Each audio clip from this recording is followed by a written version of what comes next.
তো বন্ধুরা, আমি সকালে খাওয়া দাওয়া করে বাবাকে শাক তুলে দিয়ে ডাটা টাটা যা আছে আপনাদের তো দেখাইলাম, সেগুলো তুলে দিয়ে আর আমি এখন চলে এসেছি আমাদের ক্ষেতে নদীর পাড়ে, যেখানে বাঁধ ভেঙেছে, গড় তৈরি হচ্ছে। আপনাদের তো দেখিয়েছি আগে ভিডিওতে, গড়ের যে বাঁধের কাজ সেটা শুরু হয়ে গেছে। সেখানেই এসেছি কারণ আমাদের জমির উপর দিয়ে বাঁধ হচ্ছে। আর সেখানে কিছু গাছ ছিল, সেই গাছগুলো ক্যারেং দিয়ে ভেঙে দিয়েছে আর গাছগুলোকে হেলে দিয়েছে। সেই গাছগুলো আমি এখন কাটবো। এই যে দাওটাও নিয়ে এসেছি আর কাটবো। তো চলুন আপনাদের দেখাই। এই যে দেখুন, এই যে পাশে এই যে গাছটা দেখতে পাচ্ছেন, এই গাছটা হেলিয়ে দিয়েছে। আর ওই যে দেখতে পাচ্ছেন, ওই যে উপরে গাছটা ডাল ভেঙে দিয়েছে।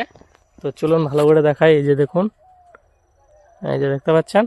আর এই যে এদিক দিয়ে হচ্ছে জমি, এই যে দেখুন। আর এই যে আপনাদের দেখাই ভালো করে। তো চলুন, এই যে দেখতে পাচ্ছেন, ওই যে বাঁশ ঝাড়টা দেখা যাচ্ছে আর ওই যে ওখানে একটা গাছ দেখা যাচ্ছে, ওটা অন্যের গাছটা, কিন্তু তার এদিকে একটা ছোট্ট কয়েকটা বাঁশ দেখা যাচ্ছে। ওই বাঁশের ঘিসা এদিক দিয়ে এই যে প্রায় এখন আমাদের জমির উপর দিয়েই সম্পূর্ণ রাস্তা চলে গেছে এখন আমাদের জমির উপর দিয়ে।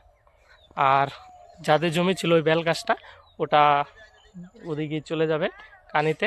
তো যাই হোক বন্ধুরা, কেমন লাগলো অবশ্যই কমেন্ট করে জানান। এখন আমি এই ডালগুলো কাটবো। তো সবাই ভালো থাকবেন, সুস্থ থাকবেন, দেখা হচ্ছে পরের শর্ট ভিডিওতে। তো টাটা, বাই বাই।